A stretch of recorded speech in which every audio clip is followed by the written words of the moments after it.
Hey, what's up everyone? It's Lord Ryujin here bringing you another YouTube video, and I got to thinking about this here probably last week or so, I guess, as far as how short this console generation is going to be due to the limitations. And I think that this may be potentially one of the shortest console generations that we've had. It's definitely not going to be as long as last gen. Last gen, they seem to really push that hardware. I mean, you're talking about the Xbox 360, used DVDs, which were going out the door pretty much when the 360 came out, and they managed to get, 8 years out of that? Something like that. And the PS3 was just way ahead of its time. And even with the Wii, they managed to get quite a bit out of that, a lot longer than I'm sure anybody thought that they were going to get out of that.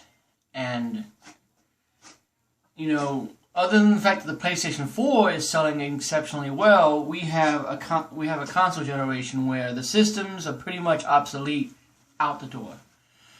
Like, yeah, sure, the Wii U, when it launched, was advanced. It was the most advanced piece of hardware that there was, because no one knew what Sony or Microsoft was going to do with the next-gen consoles. So, but then you have to look at things like, well, other than the fact that the Wii U does a lot of games in high def, 1080p, 60 frames per second, you have systems like the Xbox One that are failing. They're stumbling. Developers are having to hold back or remove features or cut stuff in order to make the game work the way that it's, they probably don't want it to, but the way that it's semi-comparable to, if that makes any sense. So what do I mean exactly? Well, if you look at, perfect example, let's go back 2 generations. The original Xbox. A system that I loathed when it came out, and I have, my reasons for it. But it grew on me, and I ended up liking it. It was capable of doing 1080i. So let that sink in for a moment. You had a system from like 20 years ago. 15, 20 some odd years ago. That was capable of doing 1080i games. There weren't a lot. There was only a handful of them. But there were some games on the original Xbox that were capable of doing 1080i.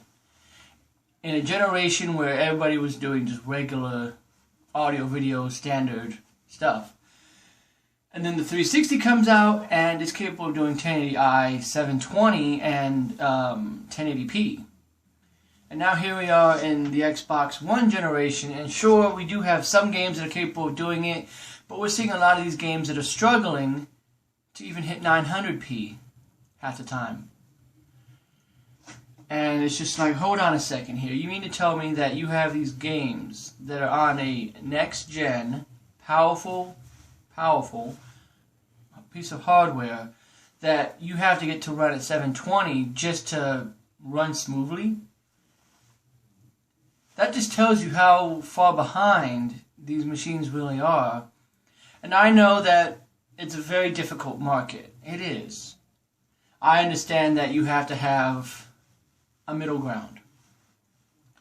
Because if you make a console too expensive, no one's going to buy it. After all, the PlayStation 3 was, $600 when it came out?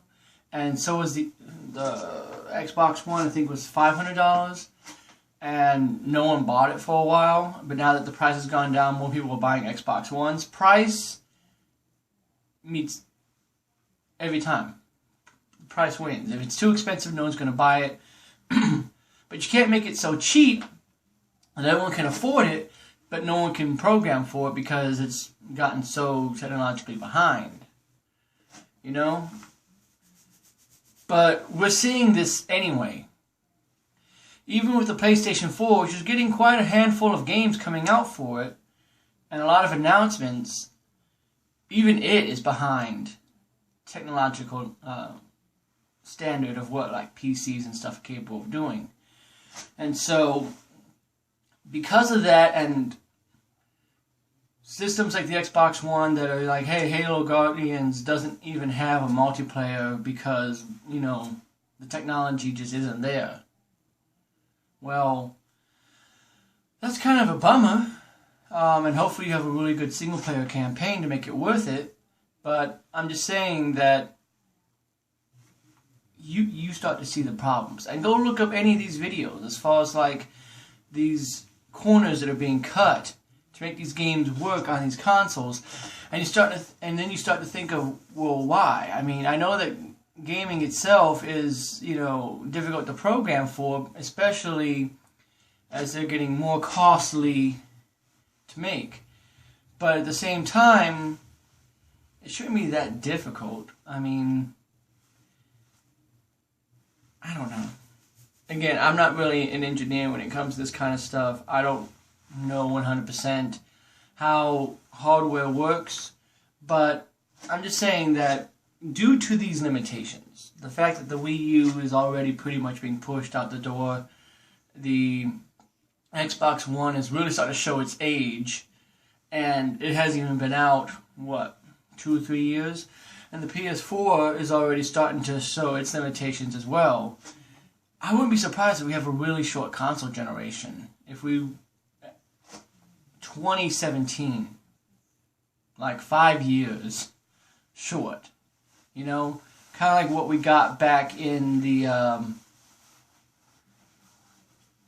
back in the day of like... the original Xbox and the Dreamcast and stuff, where they weren't really around a very long time. And hopefully the next gens can be a lot better. That's the only thing that I'm hopeful for, is that maybe if we do get next generation consoles by 2017 or 2018, that hopefully we can be in a better place, to where they learn from their mistakes, they made it compatible and future-proof to where, you know, these systems will be capable of doing 4K, and they'll be able to do this, that, and the other. So that way, just in case there is a leap in technology, we'll be able to semi-keep up. It might be noticeable, but it won't be as noticeable, you see? Either that or something's going to have to happen. Something's going to have to go back to maybe like the old days where there was only exclusives, you know? Maybe we need to get back to like what Nintendo's doing, where they're only focusing on their first-party stuff to sell the systems, because third-party stuff is obviously getting to be too complicated to program for and put on these systems. Or they need to do something that makes them stand out, where maybe even though it lacks a little in how it looks or how it runs, you get a better experience because you have that trackpad, or because you have voice commands built into the controllers. You know, something that makes it stand apart from what PCs are capable of doing. But this is just my 2 cents on the matter. Why don't you share yours in the comments down below? What do you think about console generations? Do you think this is going to be a short console generation? Or do you think that these companies have a few tricks up their sleeves still, where they can figure out ways to move processors around to make it last a little bit longer? Because I'm kind of on the boat of they're done. You know, I mean, they already removed the Kinect on the Xbox One to make more processing, to open up more of the CPU and GPU to give programmers the capabilities of even being able to get games to 1080p, and they're still having trouble doing that. So that's just my 2 cents, guys. Thanks for watching. As always, I'm Lord Ryujin, and have a good one.